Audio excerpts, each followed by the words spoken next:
In the beginning, there was only chaos, and from chaos came Gaia, and from her came Uranus, and a bunch of other primordials. Anyway, from Gaia and Uranus came the Titans. Well, we only really care about Rhea and Kronos. For from Rhea and Kronos came the Greek gods as we know them. Well, some of them.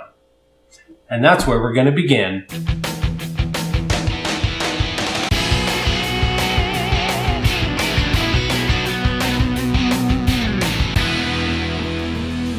Now, you're probably wondering why I told you all that. Well, it's with good reason. You see, I have a new series for this year.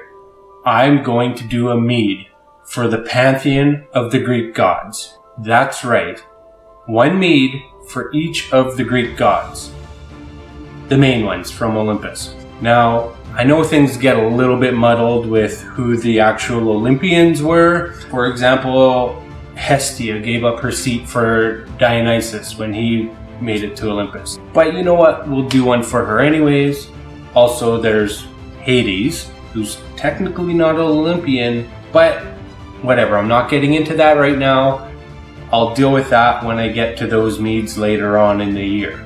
So that means that some months, there may be two gods that I end up doing. But it's the start of the year, so what better way to kick things off with the Greek god meads than by doing the man himself, the Mighty Zeus.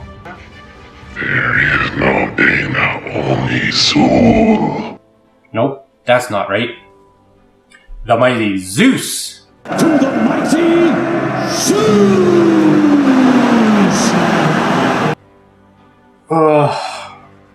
Wrong Zeus.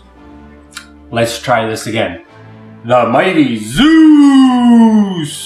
And they reward my love with defiance? So it's only fitting that we start with the mightiest of the gods to be the first one.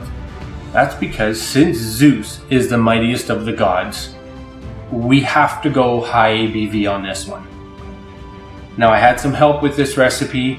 I couldn't follow his instructions exactly for this because there were some ingredients I couldn't get my hands on, but I'm going to try my best. But what we're going to do is we're going to try to push these yeast. We're going to start off with a very high starting gravity, and we're going to keep pushing those yeast. So that means we're going to be step feeding this, and once things are going, the yeast are happy. As the gravity gets lower, I'm going to keep checking it, and we'll add more honey to it, let the yeast do their thing, add more honey, and we're just going to keep going basically until the yeast crap out. And then we'll rack it and give it a long time to sit and mellow out. Another thing with Zeus, one of his symbols is oak, which is perfectly fitting for this because it's such a high ABV, to help round it out a little bit, we're going to be oaking this sucker. I'll explain that later on in the video, how I'll be doing that. But then I'll probably repeat it again in a later video when I update you guys on this one. So basically what we're doing, very straightforward. It's just a traditional. I'm using Wildflower Honey, but like I said, these yeast got a big job ahead of them.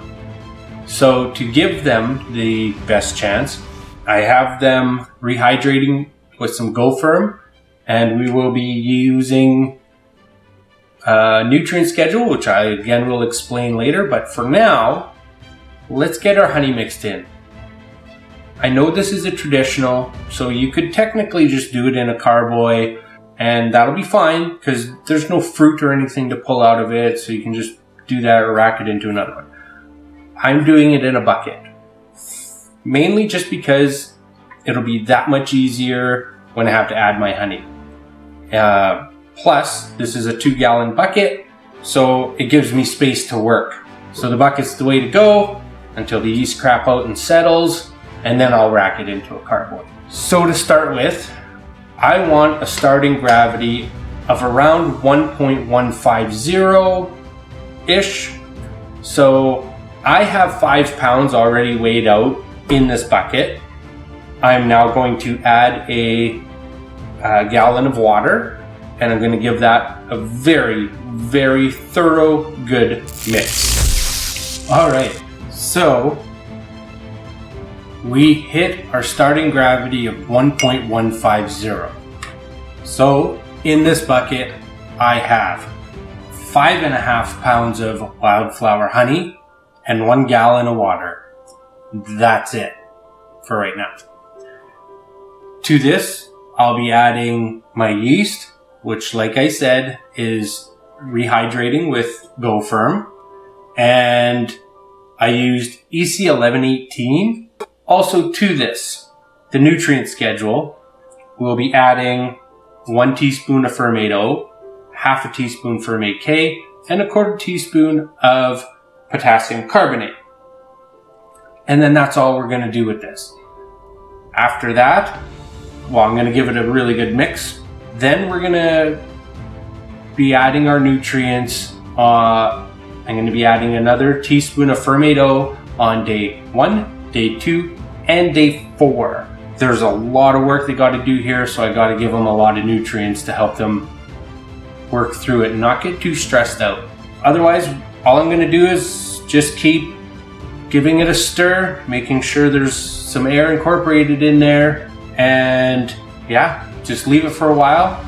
I'll start taking readings. Once it drops down to about 1.015-ish, I will then add a little bit more honey to it to bring it up to about 1.025-ish. So just a little bit, bring it up, and then once it gets down to that 1.015 again, add more honey, mix it in gently, and I'm just going to keep doing that until eventually the yeast just can't give me any more. And then we'll do our calculations, we'll see how high of an ABV we can hit.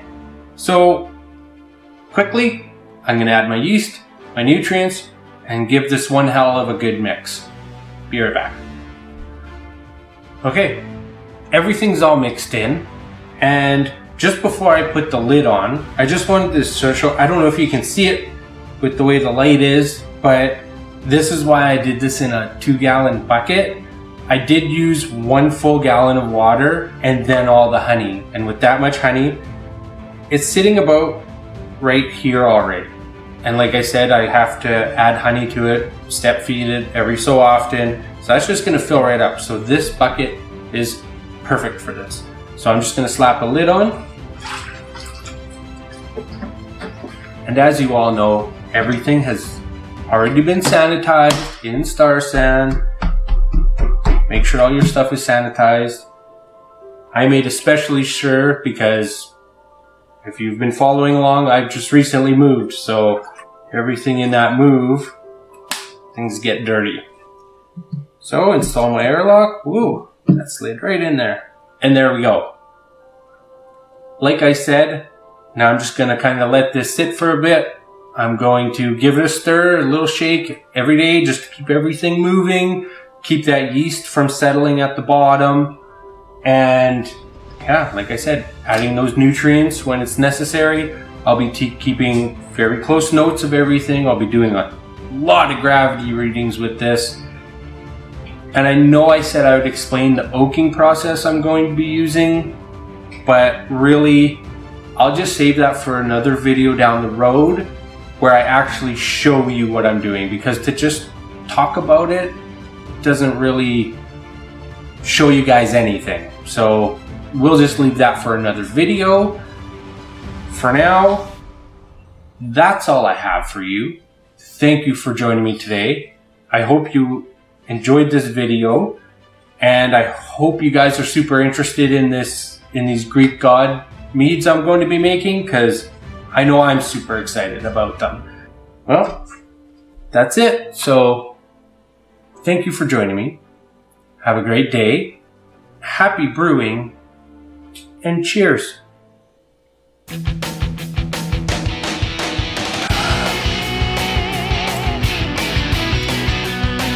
Now it's time to go make some dragon's blood and some more strawberry skeeter pea. Better get cracking.